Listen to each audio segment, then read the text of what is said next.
Welcome to LOA Today. I'm Walt Thiessen. With me today is abundance teacher and money coach, Jody Lynn Craven. This is your daily dose of happy. We are so happy you decided to join us today. Jody Lynn, I think I told you my ex-wife, who I've been divorced for almost 3 years from, is a former psychotherapist. She has her master's in marriage and family therapy. She did a lot of work with people who had substance abuse issues. And we've had a number of people on the show over the years who have helped to deal with the topic from a number of different angles. I think today's the first day we actually had a Reiki master who's going to be talking about alcohol issues. So, okay, there's like the new ground that we're covering for today. Are you ready for this one? I'm ready. You're ready. Okay. All right. So let's go. So her name is Lauren Fay. And Lauren, first of all, welcome. How are you doing today? Hi. Thank you. Doing great. Thank you for having me today. We're glad to have you. You got to give us a little bit of a background. Tell us how you ended up doing, well, I'm not going to quite put together the Reiki with the alcohol just yet, but how you ended up in the alcohol circle. Because that's always where, we have to start find out what the crash and burn was that led to the flight of the Phoenix afterward.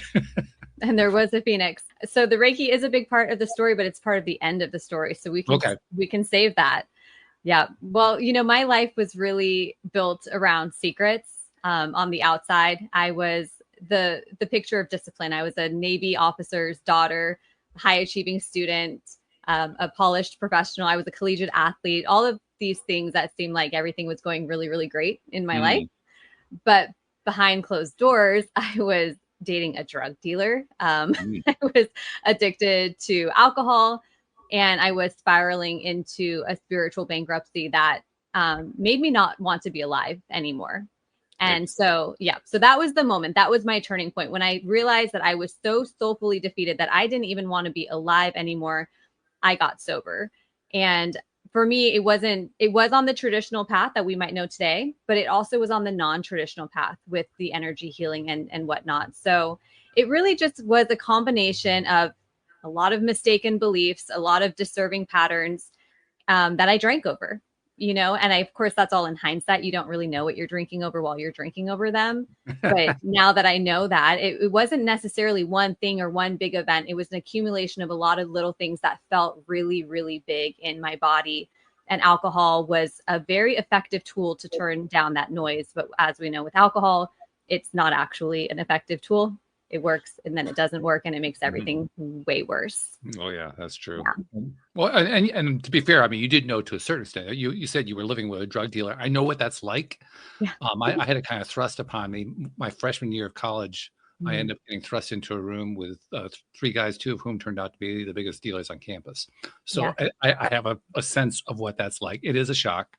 Yes. And especially when it's thrust on you, like, what the heck happened here? I don't understand. Yeah. And he came later in the picture, the alcohol, I'd already had this love affair with alcohol for a decade by the time he came into the picture. And that's when I was at my bottom. We were dating at my bottom. And the bottom flew the door open for me to come out. I think it's fascinating how there's a pattern that happens. The pattern is we all have different levels of how far down will we go.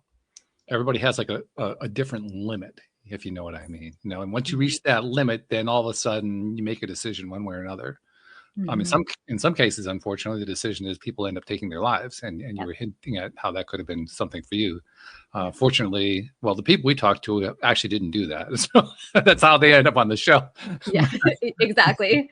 Well, I'm actually really glad that you said that because this rock bottom, it's to everyone's own understanding. And I think that sometimes people get caught in this idea that they haven't hit a big enough rock bottom yet to change their behaviors. And that's just not true. Your rock bottom is as low as you are willing to go before it's just no longer acceptable to you in the way that you're living. And so while mine was very low, suicidal, that's pretty dang low, death being the lowest. No, you don't have to get that low, and I think that's a very important message to share. It's what is your low and what is no longer acceptable to you. Isn't it interesting though? It's almost like there's a competitiveness to it. Yes. Like how low can you go? Rock bottom. I actually write about that. Yes. You actually wrote about that. Oh, okay. Yeah. Wow. All right. Yeah. We'll have to get some clues about that one. Yeah. That's a little scary. It's like playing Russian roulette. Yeah, pretty much. It really is. And again, it keeps people trapped because they're like, well, I wasn't that bad. Like, well, but you're not satisfied in your life. That's pretty bad, right? So. It reminds me of a game that we used to play when I was a kid, a word game where, one person would say, well, my life is so bad that I wasn't even able to go to school, and the other person says, you had a school? Well, I wish we'd had a school. We had to have a school. We had to put up with a corner in the back room. You had a back room, and you just kept going further and further down. Yeah. Wow. Fascinating. Crazy, actually, is what it is. Yeah. You had a shoebox? Oh, I wish we had a shoebox. Competition for the lowest denominator. What a weird thing to compete over. It just is so flipped on the way that we should be living. Yeah. It is crazy. Yeah. Well, and I think it comes from a place of, I think it comes from a place of justification too. Oh, okay. Like, oh, well, it's not that bad, justifying like I can keep going, or like my rock bottom was really bad and justifying all the horrible things that I did. Mm-hmm. That's actually similar to the reason why people like to take in popular entertainment, like television shows and so forth. Mm-hmm. They watch somebody else going through really, really bad hell. Well, mine's not as bad as that. It can't be all that bad. Yeah. Well, justification, you certainly nailed it. That is the addict's language right there. Justification. Justification. And when I use the word addict or sober, so it's just words that are easier to say. They're not meant to be labels or, it's just easier. Yeah. Well, I mean, they are meant to be labels. We use them as labels. They're not meant to be negative labels. They're not exactly meant to be, negative labels. Tear you down labels, but yeah. I mean, we need if we didn't have labels, we couldn't communicate. There would be no language. I agree. It's like, this is the word I'm using to convey what I'm trying to say. Yeah. No, I hear you. That's good. So, all right. So you hit rock bottom, or whatever your bottom. Maybe it wasn't rock. I don't know what your particular bottom was. Whatever level you gave it, but you hit that level. Yeah. And then you realize that wasn't where you wanted to go. When you're in that place, in that crash and burn spot where you finally realize you've gone as low as you're willing to go, then you have to face, well, how do I climb out of it? Yeah. Which can be pretty intimidating. Absolutely. And for me, it was, I had to set aside the debilitating fear of disappointing people or feeling judged or feeling ashamed. And I had to, ask for help. And it wasn't just ask for help. It was also, I had to let people know what was actually going on behind closed doors. Because like I said about my story, my life was secrets. Family especially were shocked. They did not actually know what was happening behind closed doors. So what you're saying here is the very first thing I had to do was open that door and let people in so they could see what was really going on and ask for help, or tell them I wanted help, tell them I wanted to change the way I was living. How did those conversations go? Well, in hindsight, they could have gone smoother. I was so convinced that my family would be disappointed in the addict side of me, that they wouldn't be so proud of the side of me that chose to get sober. So I had my guard up, I had my defenses drawn, and I actually was like, this is what I'm doing. Don't ask questions. And I really love blocked because I just was, I was terrified. And so later on, I was like, oh, no, they do love you. They do support you. They're very exceptionally proud of you. They want to help you. Why don't you go ahead and let them in? And so it could have gone smoother in hindsight, but it happened exactly the way it had to happen. And, that's just how the story goes, right? What do you think made you notice it? Because that's something you could easily gloss over. What made me notice it? Well, I did check myself into a traditional treatment center and they smashed your righteousness right away. Wow.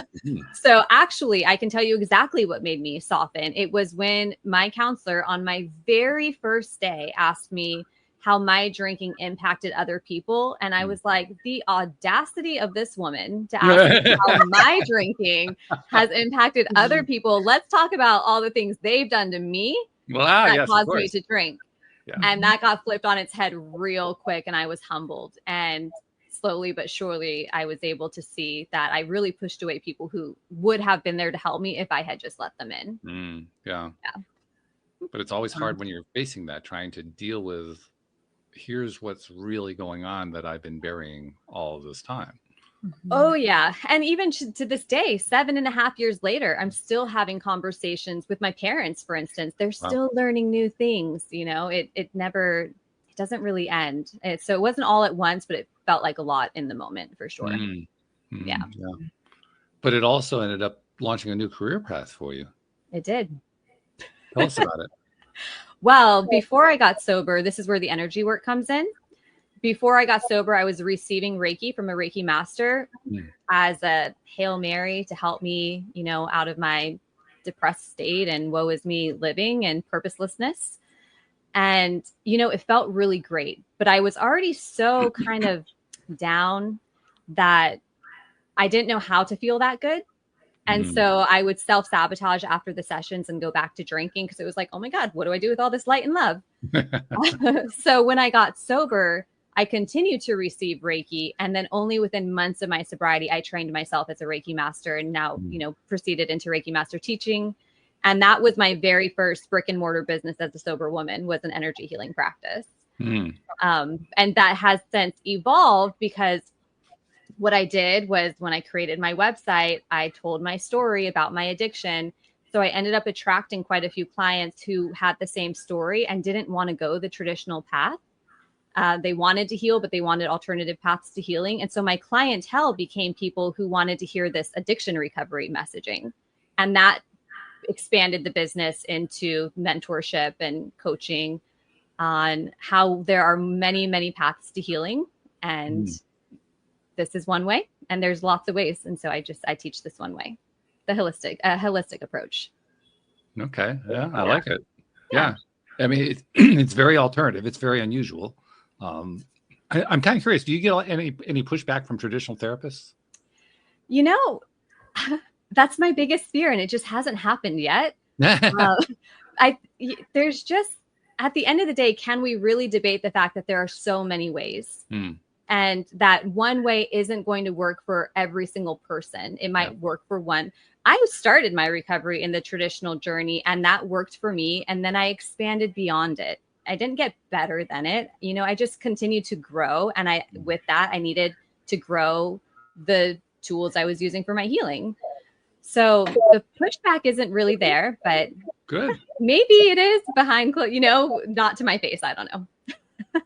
Well, I mean, my opinion, this is just my opinion, but my opinion about whether or not there would be pushback is that there wouldn't be, and that the reason there wouldn't be is because the traditional therapies, while they've been able to help a lot of people, there's also a lot of kind of rough track record stuff that hasn't really worked out well.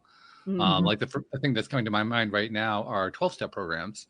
People who enter a 12-step program and they don't do anything else except the 12-step program have a 6% chance of overcoming their addiction. That's a 94% chance of failure. Wow. Yeah. Is that low? Yeah. If they're not doing any kind of therapy or group work outside of the 12-step or anything, it's 6%. It does take so much more than that. Yeah. Yeah. So, I mean, there's a talk about humbling. I mean, I think the entire industry has gotten humbled over the years when they realize, oh, yeah, it's us too. Wow. Yes, because, and again, it's an effective tool and it's just one way. It's not the whole way, in my opinion. And the focus of 12-step programs is really on the problem or the substance. There's for instance, AA very focused on alcohol. And I was, as I was growing into my sobriety, I was like, I don't want to talk about alcohol anymore. I want to talk about the life I want to create for myself. I want to talk about my goals. I don't want to talk about my problem anymore, And so I feel like it kind of tethers you to your past. And there we go with the competition on who has the worst rock bottom. And we become our story of pain. And I wanted to be the story of liberation and the story of hope and possibility and potentiality. And so it was like a magnet where they were like polarizing against each other, the two different ways of conversing about healing. It's kind of like what you call, I can't remember, there's a word that you've been using lately over the last couple of months about, it's not psychologists, but do you know which word I'm talking about? That keeps you like in a victim state. You have the victim psychology. Victim mentality. Psychology. Yes. Yeah. Kind of similar to that same preference, or like line of it. Yeah. There's so much overlap there. I'm not sure that you could find a whole lot of differentiation.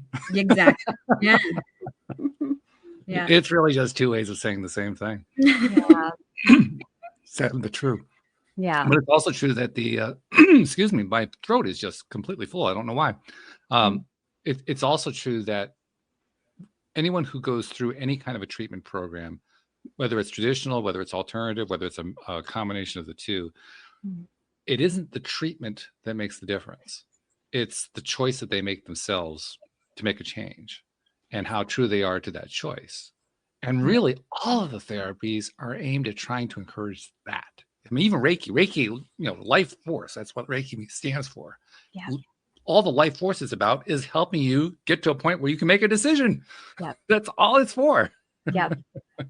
1,000%. You absolutely nailed it. It all comes down to choice. I don't have relapse as part of my story. When I chose to get sober, I've been sober ever since. And there's some like, what are you, a unicorn? And it was like, no, I was so decided, my choice. I made that choice with such conviction that nothing was going to get in my way of that choice. And it was very uncomfortable, and it took an exceptional amount of work, but I had made my decision. And that is so, so, so important. I don't believe you can be free from addiction if you don't actually make the choice to be free from it, because we're human beings. We are so much more powerful than substances, but in the traditional way, they give more power to the substances, and it drives me bonkers. Honestly, isn't it odd though? It really is. Like, let's not give power to a liquid in a bottle. We are humans with autonomy, authority, and choice. But yes, addiction is addiction. If we consume these things, we will give our power away. But if we choose not to consume them, we won't. And so it really comes down to that choice. And going back to the point you made, Jody Lynn, about victim psychology is all about giving power away to externals. Absolutely. Everything that happened to you or to me or through me or what around me or whatever, it's all of these other things' fault. Yeah. I like the one went around me. I like that one. That was but it's true, right? Yeah. It's all these things and focusing on all of those things. And that's the reason why. I can't move forward. And again, that's as harsh as it sounds, that's another choice. Mm-hmm. To choose to focus on those things versus focusing on something else or finding a new perspective. Yeah. And it strengthens Walt's argument too about the requirement of additional assistance and support, because it's almost impossible to call yourself out on being a victim.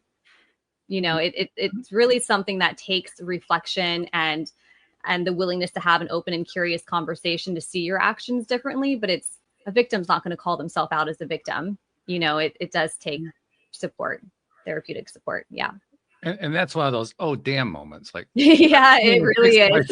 I need to have somebody else. No. Well, not only is it like I need someone else, but it's also like, well, damn, if that's my identity, then who am I going to be if I'm not the victim? That's right. And now you're in this identity crisis. Absolutely. And then you bring in like the conversation about forgiveness and, now, okay, I don't have an identity because I'm no longer identifying with this thing that happened or substance abuse or whatever, fill in the blank. And now, so I have no identity and I can't blame it on this thing anymore. And like, what do you do from there? Yeah. Yep. And forgiveness is nearly impossible if you're a victim, because you're not going to forgive the person that you're still blaming, right? No. So it's messy, but you're right. You pull out the victim, you pull out the blame, and you turn to forgiveness. And in between, you're in this messy middle where you're just floating in the abyss, having no idea how to exist. It's a weird transition. I don't believe you go from addiction to enlightened, right? You have to go through the messy middle, and a lot happens in the middle. I don't think you go from anything to enlightened. No, enlightened was a strong word. Yes. That was a big word choice. I agree. But I think there's always that mess in the middle. And that's a part of the beauty is experiencing and changing your perspective and changing your mind and seeing, your story through a different lens. Like that question that they asked you, how has your drinking affected other people? you weren't even thinking about that before. You didn't even want to think about that. That's a part of the layer though, right? It's a part of the layer. That's one thing that is often said about addiction is, you know, the addict thinks about themselves, a lot of self-centeredness and selfishness. And I don't disagree with that. We really just think about what our problems are and how our lives are falling apart and how, you know, all the bad things are seemingly happening to me. And it's just me, me, me, me, me. It's all about me. So but then it also transfers, and this is just my experience, it also transfers to the people around the addict. Like, oh, because, you know, my mom was an alcoholic, then this, or because of this. And oh, yes, I see what you're saying. Yeah. I had a very frank conversation with one of my siblings actually this summer. My mom is an alcoholic, and she was an alcoholic, like would drink a 40-pounder of whiskey a day, kind of alcoholic, like very devout. That's a large quantity. Yes. She was able to drink. But I don't really remember a lot of it because it was when I was a child, and I remember bits and pieces and whatever. I'm worried about that. She doesn't remember a lot of it either. Exactly. I wasn't going to say that, but you said it. Yeah, I would agree with you. I don't know how you function. Like I mean, I used to be able to drink a lot more than I do now, but I have like 2 beers and I'm like, woo! Yeah. One shot, like, oh God, we're not going down the right track here. But it's interesting because, you know, my mom was sober for a really long time. And then she started drinking wine and whatever. And she never went back to hard alcohol, but she was drinking wine for the last several years. And at the beginning, it bothered me. Like I would just tear a strip off of her every time I saw her, you know, grab wine or like whatever. I would just be angry. And I don't even really know how I worked through that. I'm not even really sure. I think it was the bigger process of working with my relationship with my mom, because it wasn't good for a long time in our lives. We didn't get along. We always butt heads, and she would pick on me, or I felt like she was picking on me all the time. And I made it my mission, you know, over the last decade, really, to switch that, to change that, to see a different perspective, to fall in love with her again, the things that I could love, and let go of the things that I couldn't change. And that melted away. And this summer, I was having a frank conversation with one of my sisters, and she said, I just can't be around, you know, mom when she's drinking or she's like that, or, you know, whatever. And for me, from my perspective, I said, whether this is right, wrong, or indifferent, but I said, you need to disconnect the button. For me, it was a choice of, I want her in my life. She doesn't drink like she used to, but she's a 75-year-old lady. So she has a glass of wine, and she's not like drunk or anything like that. And not to excuse any of those things, but that's her choice. It's not good for her body. I don't agree with it. It's probably not going to get her where she wants to go, but she's a 75-year-old woman. She can decide for herself what she wants for her life. And I disconnected that button and just decided it wasn't worth the angst and the anger to get upset over it, because she wasn't going to change. She's not going to stop. For me or anybody else, that's got to be her choice when she's ready again to completely let go of it. And I said that to my sister, and she did not like that. It reminds me of a line from a movie. I don't even remember what the movie was, but it was a movie where there was an older woman and a younger man. They weren't romantically involved, but they were in some way connected to each other. And the younger man makes a comment about the older woman's drinking. And to use your mom's example, because she's 75, are you going to tell a 75-year-old woman how to drink? Exactly. I mean, she's 75. She's going to do what she wants to do. And she's earned that privilege. It's her body. It's her life. It's not harming me in any way.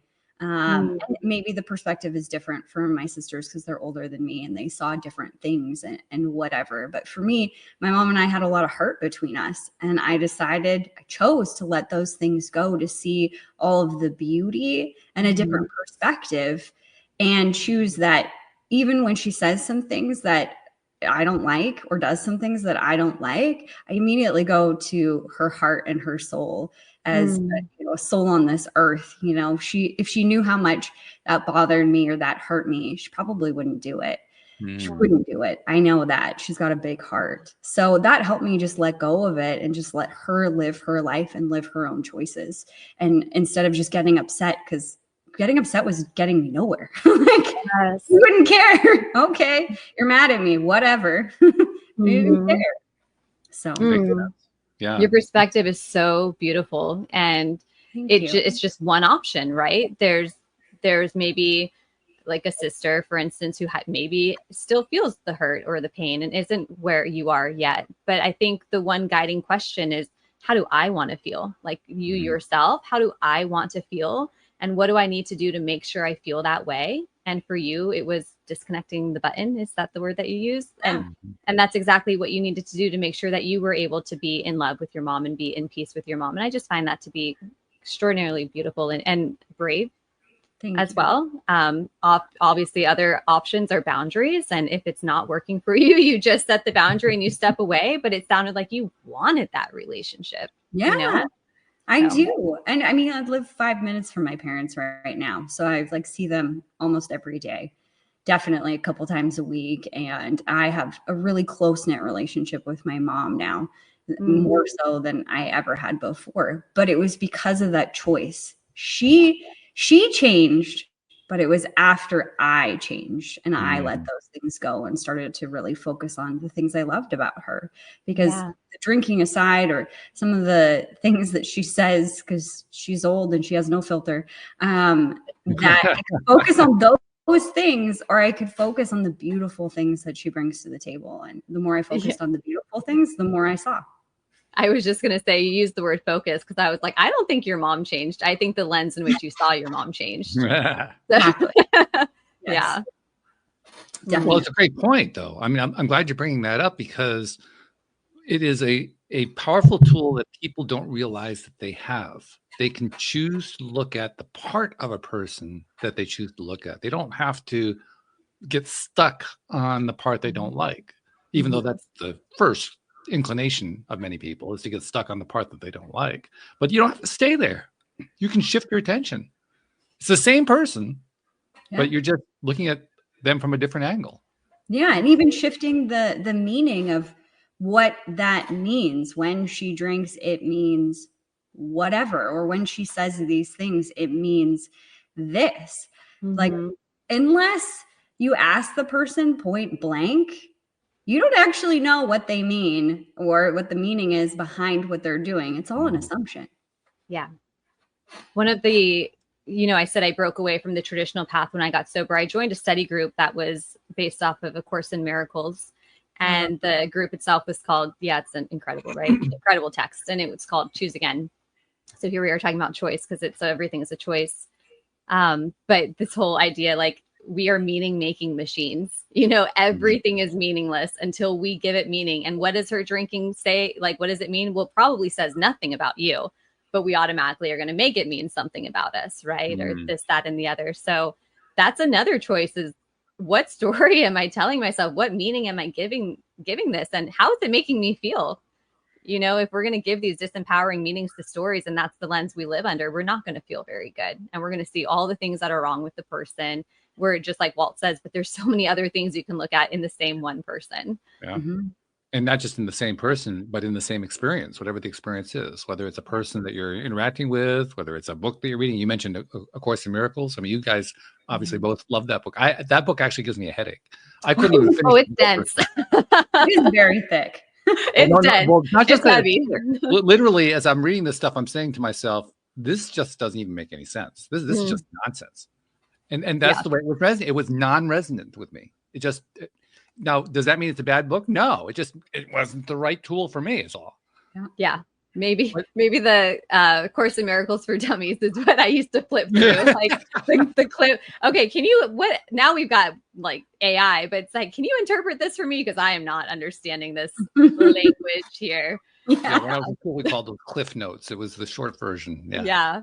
I started reading A Course in Miracles before I got sober, and I didn't comprehend any of it. In fact, I remember slamming it shut and being like, this is someone else's miracle. Like it's not for me, And that was the victim mentality coming through. Like someone else can be in love and someone else can forgive.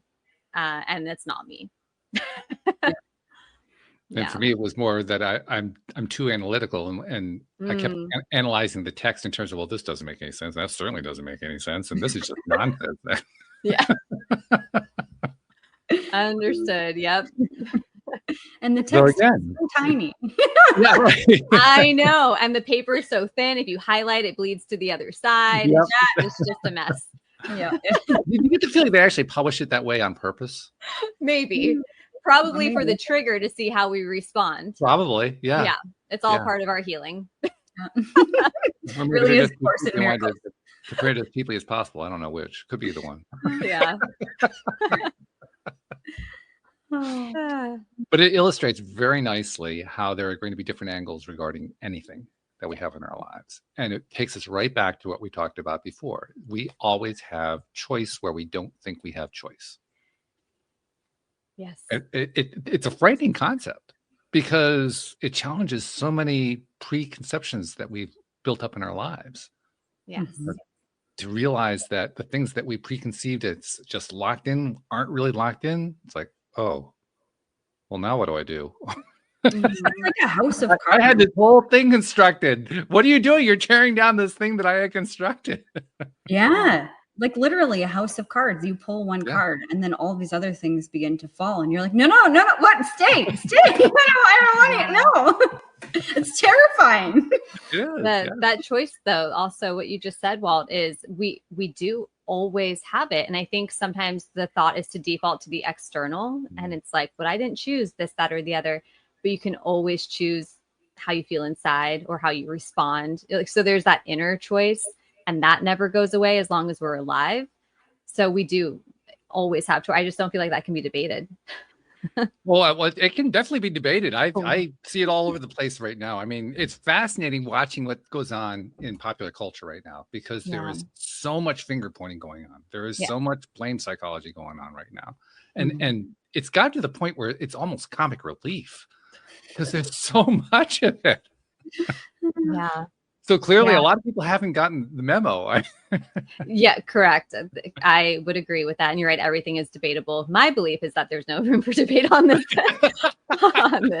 But yeah, it's like you have a choice to be responding the way you're responding right now. It's all a choice.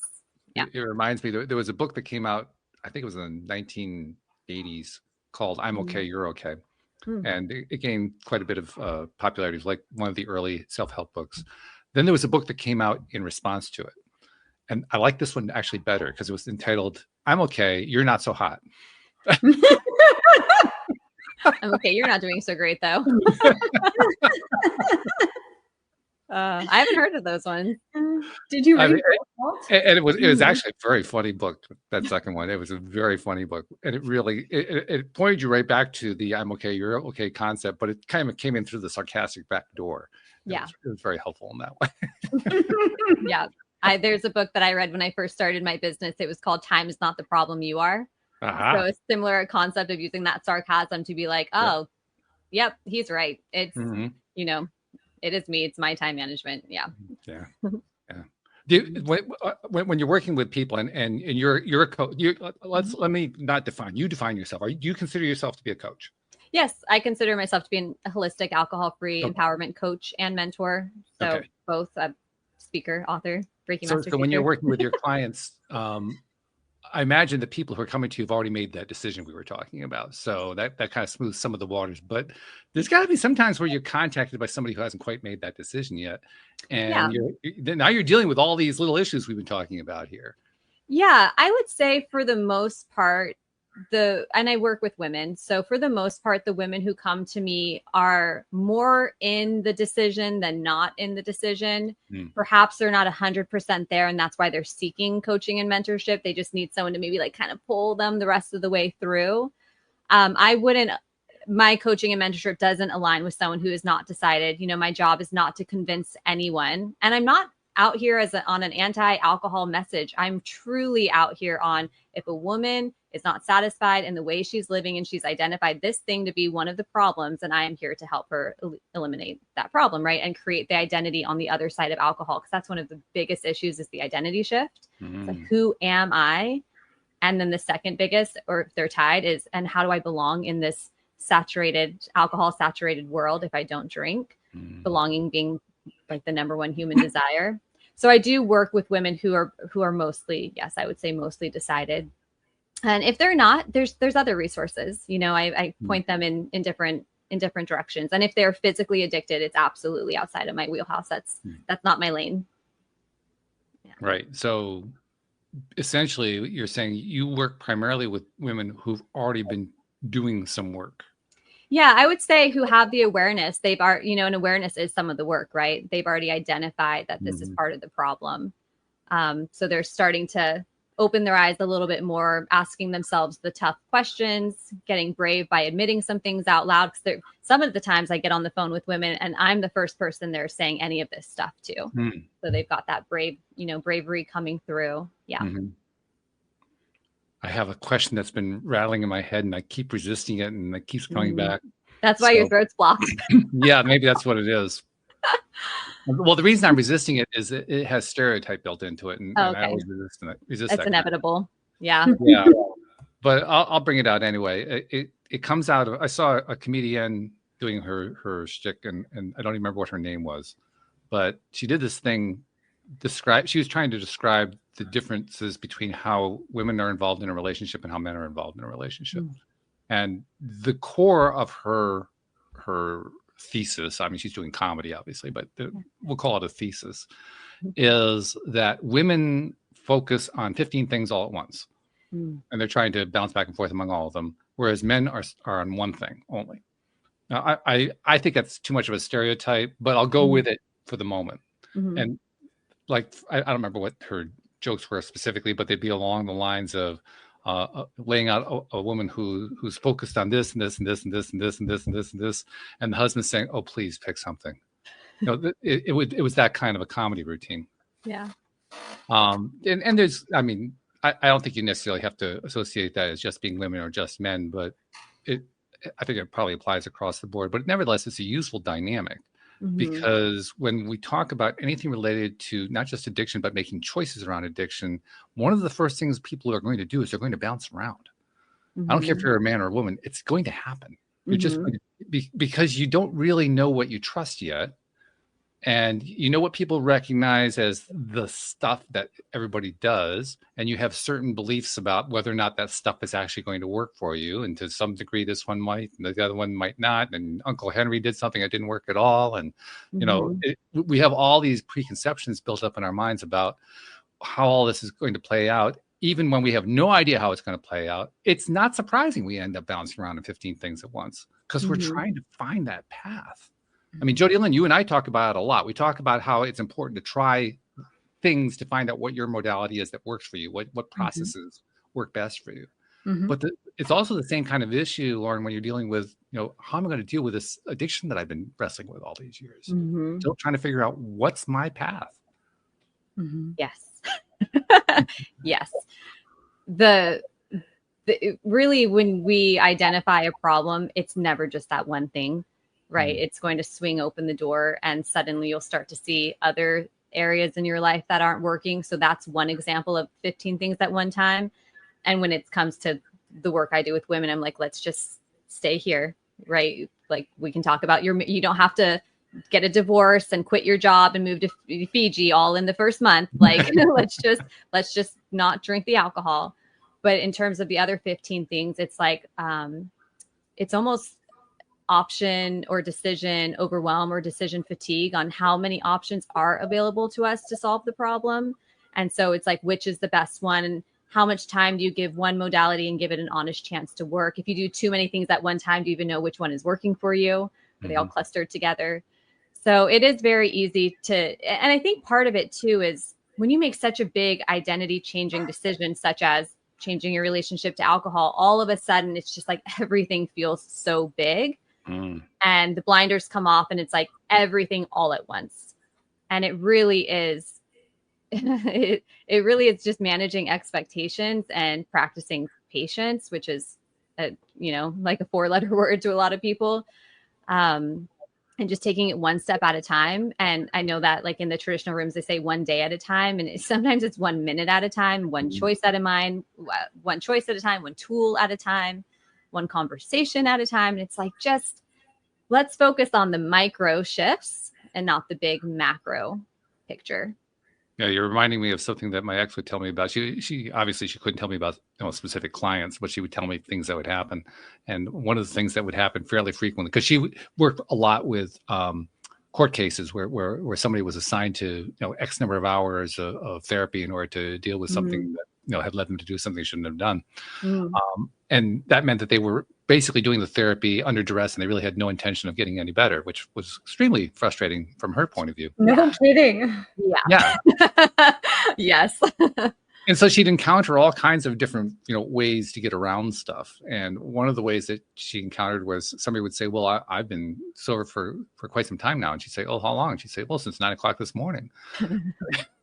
It feeds in, though, to what you're talking about. It is moment by moment. For that person, from that person's point of view, 9 o'clock that morning to 3 o'clock in the afternoon, that was a long period of time. Yeah. That would feel like a long period of time for some people. Absolutely. That's why there's milestones, like making it through the first 24 hours and making it to 30 days. Something they do say in the traditional rooms is, do not make any big life decisions in your first year, because changing your relationship to alcohol is big enough. Yeah. And it's just going to open, again, just the door to so many other things that it will feel very challenging to navigate other really big decisions as well. So. Yeah. Well, life is good at that. Yeah. Yeah. Life will always throw us challenges and tests. And well, the show was originally about law of attraction. We don't touch on it too often, but there's a law of attraction thing going on there, in that you attracted whatever that particular experience is. And if you don't deal with it, life tends to send you more of it and more of it and larger amounts and, bigger 2x4s and all that kind of thing, until you finally say, okay, all right, I'll deal with it. Come on. I agree. I was going to say, sometimes it takes that 2x4 across the head until you finally, you're like, okay, I surrender. I get it.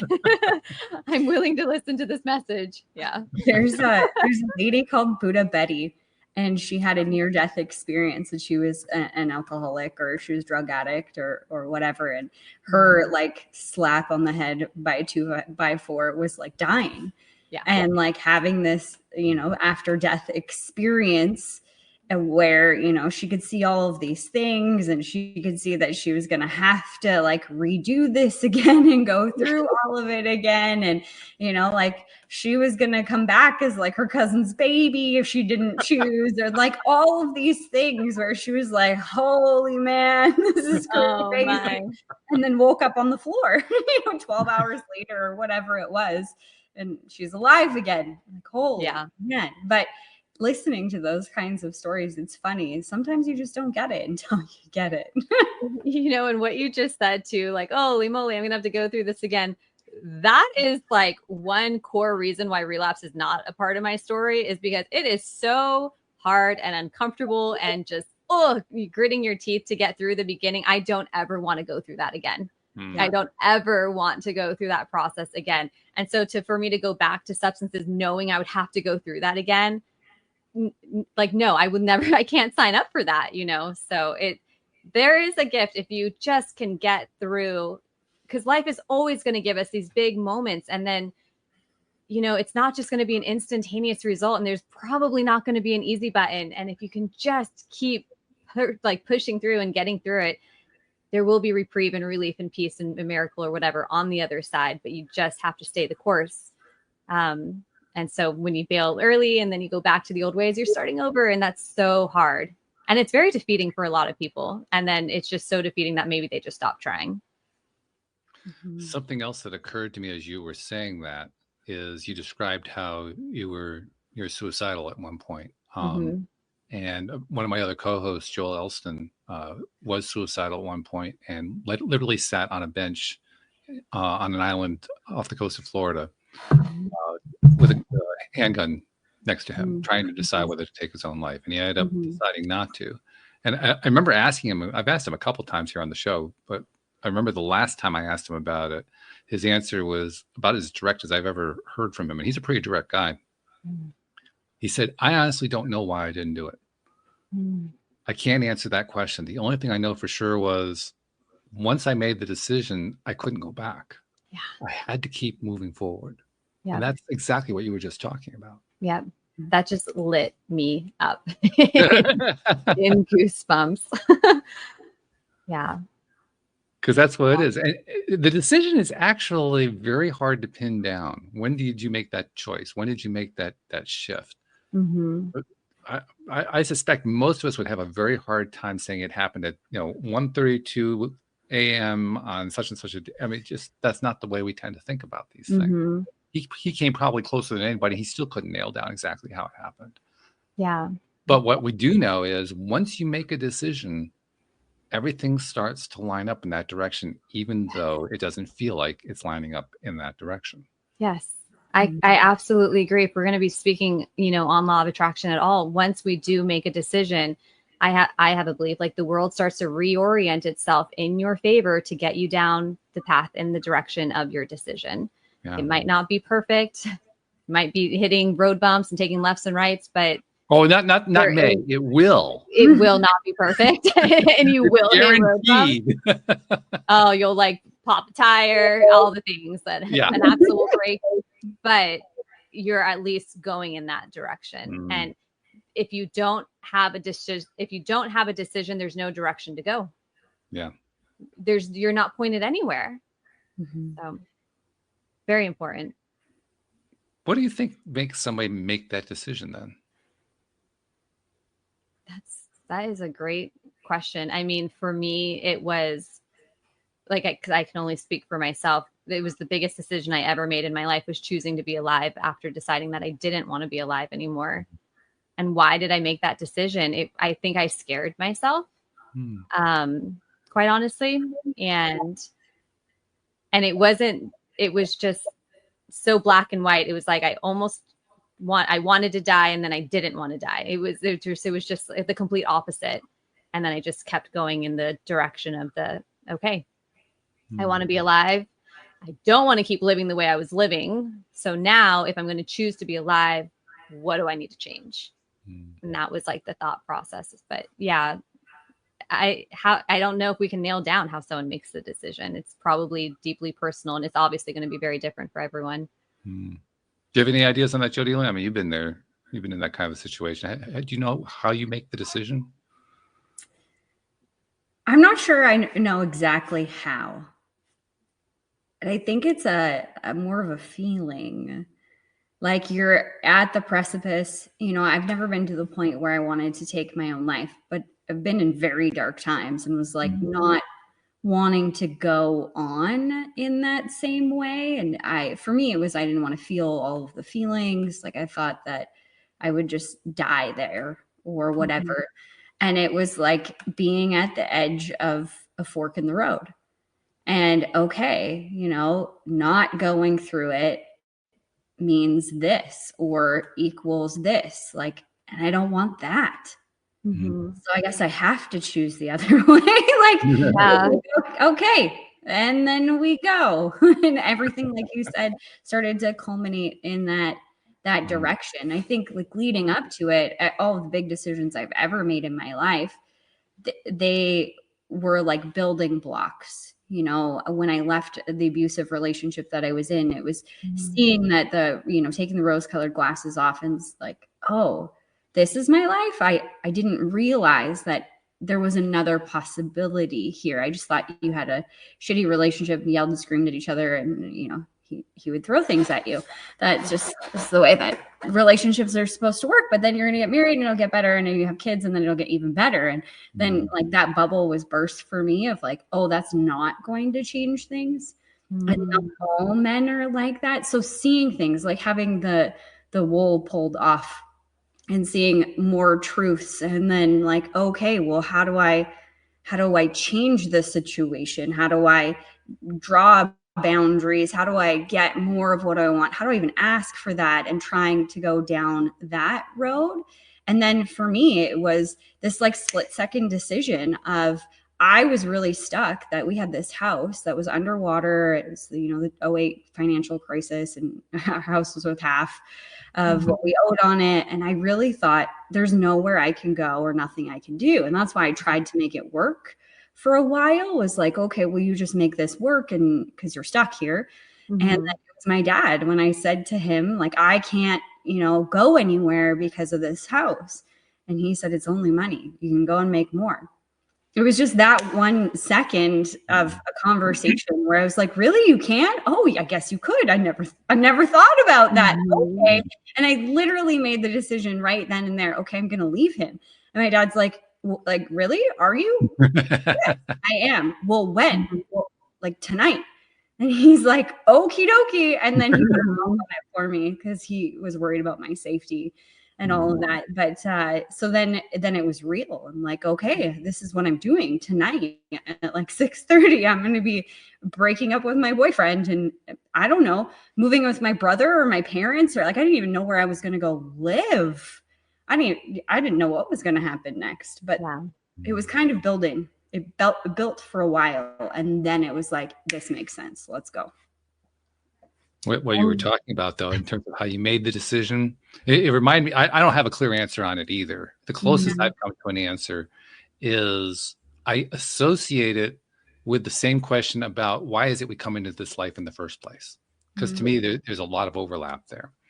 And the best answer I ever heard for why we come into this life in the first place, why do we put up with all the pain and suffering? Why do we put up with all this stuff? Is answered by, what does chocolate taste like? What does red look like? All these things that you have to be in a physical, biological body to experience. It's the only way to experience them. That's why we come here. And I think on some level, that's the source of the decision. Like, oh yeah, I don't know what the thing is. That it's going to be a different thing for every person, but they're going to find one thing that says, I want to continue to experience that, whatever that is. I think that becomes a source. I mean, that's my opinion. I don't know for sure, but that's the closest I can come to identifying what makes the difference. Yeah. When Jody Lynn was speaking too, like there's something precedes the decision. And before we make the decision, I believe we have to have even the slightest bit of belief or willingness to believe that there is an option or a new way or a new direction. And if there isn't that, then why would we make the decision? And so it's like the decision comes after the belief that a new way is possible. And it not necessarily is going to be some white light, moment, but it most certainly is a divine intervention with yourself, because it's the shift in perspective where you didn't believe and now you do. And because of that, you make the decision. And I don't think it even has to be big. I think it's just that little energetic exchange. And then you decide. Which I would argue is big. Bigger than anything. It gave me my life back. Yeah. Yeah. Yeah. I mean, we attribute it as being a small energetic shift, but as you pointed out earlier, we're incredibly powerful beings. A small energetic shift for us can move a mountain. Literally move a mountain. Yeah. Yes. I mean, those energetic shifts they don't have to be big. There doesn't have to be any drama in them. Get a little vibration going, you won. No drama? What? Not everything is drama. It's really funny because one of the things about sobriety that just throws people in it is you're so used to being either really, really high or really, really low. And then when you're just coasting in this neutral zone, it's like, what do I do? Yeah, right. There's no drama, there's nothing is going wrong. It's such a bizarre place to be. You're looking for the other shoe. Oh yeah, always. All the time. Yeah.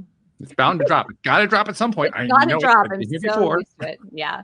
And then you learn like, oh my gosh, it's actually possible to exist without the shoe dropping. Like, oh my God, it's possible. Yeah. One of my coaches way back in the day, she had a coach. And that was one of her biggest fears, is the other shoe is going to drop.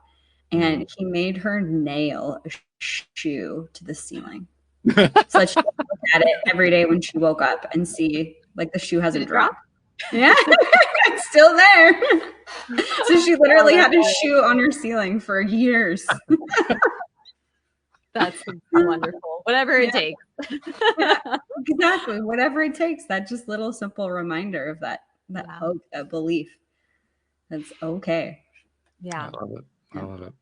Lauren, you have a book coming out. We haven't touched on that.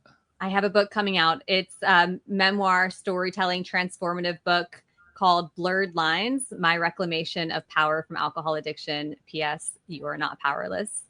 And it releases on Amazon on October 28th. In fact, it's already available for pre-sale. So Blurred Lines under Lauren Faye. Go ahead. Yes. One of the common themes is I never intended to write a book. Did you intend to write this book? Yes. Oh, you did? Okay. Yes. I kind of always knew in my sobriety journey that I would write a book.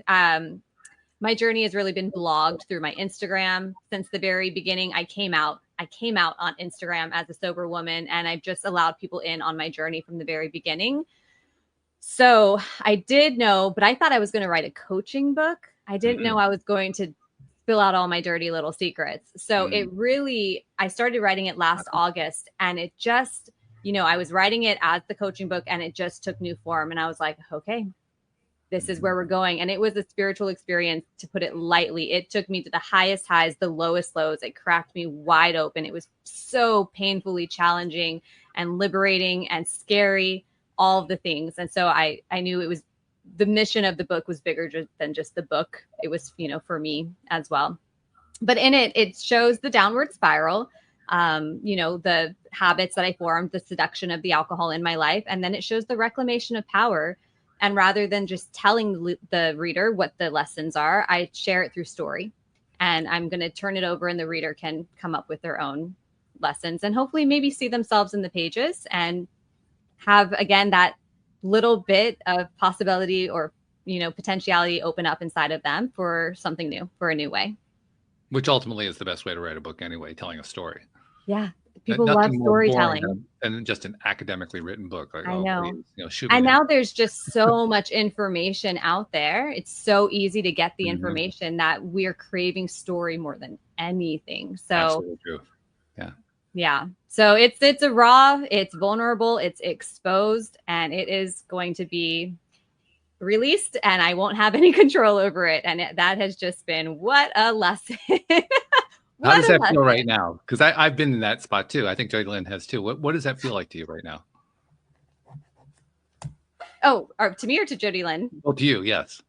About what does it feel like to release the control? Yeah, and it hasn't actually totally been out there yet. So you have that opportunity to feel the dread.